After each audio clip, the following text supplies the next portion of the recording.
Welcome back once more to USF The Vessel Online. I'm Jake Van Engen.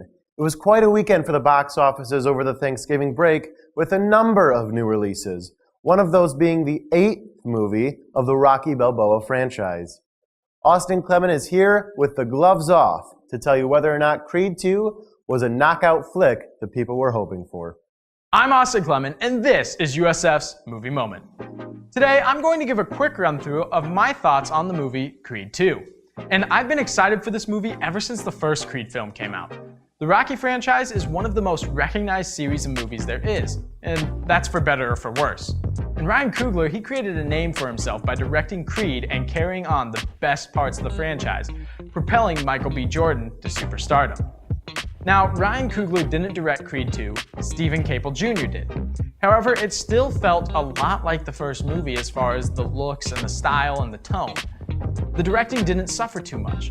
The film looked beautiful, and as a guy who enjoys lighting production, especially of concerts and the like, there were a lot of lighting effects that happened during the boxing scenes, which made me very, very giddy on the inside.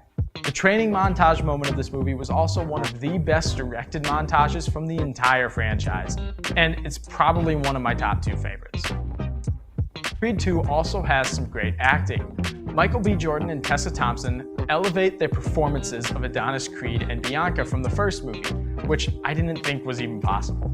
And Sylvester Stallone maintains his Best Supporting Actor award-winning performance from the first film. You got everything to lose. This guy's got nothing to lose. I ain't got a choice. That's the same thing your father said, and he died right here in my hands. Listen to me, this guy is dangerous. But you don't think I could beat him? The acting around them, though, ends up feeling a little second-rate in comparison, though. While the acting is still good, whenever someone who isn't one of the previous 3 mentioned actors is in a scene with them, it feels like they're a few levels below the main 3. At least until the final fight scene. And that really drags down the movie for me and is a major spot where I feel Stephen Caple Jr. failed at directing. He couldn't pull out the best possible performances from everyone involved. That being said, this is one of only 2 Rocky or Creed movies where I feel like I understand each perspective in the movie. I feel like we did get a peek at the motivation of why the Dragos are doing what they're doing, why Rocky does what he does throughout the film, why Adonis does what he does, and even why Bianca does what she does, why everyone does what they do. It all made sense to me, and I couldn't fault any character for their decisions. And that is a sign of great writing.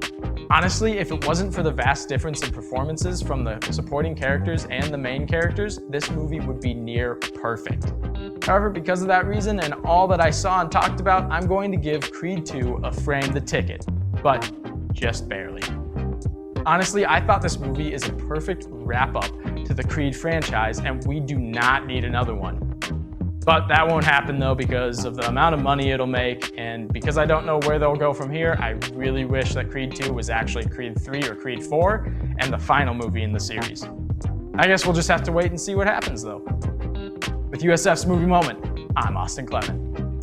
With a budget of $50 million and some stiff competition, Creed 2 took in a gross of $35 million this Thanksgiving weekend, now about $93 million total worldwide. It has been well accepted by critics and general viewers alike, with a Rotten Tomatoes score of 83% and 88% respectively. However, Creed 2 did not exactly steal the ring over this weekend. Rather, the championship goes to the other sequel, Wreck-It Ralph 2, Ralph Breaks the Internet. As for the other new arrival, well, let's just say that it got lost in the woods. The Sherwood Forest, to be exact. The 2018 rehashing of Robin Hood took in an abysmal $9 million opening weekend against a $100 million budget. Since then, it has recouped a bit, but not near enough, still being in the hole about $52 million. I guess people just aren't interested in the 45th Robin Hood movie? Yeah, I looked it up. Apparently there are 45 of them.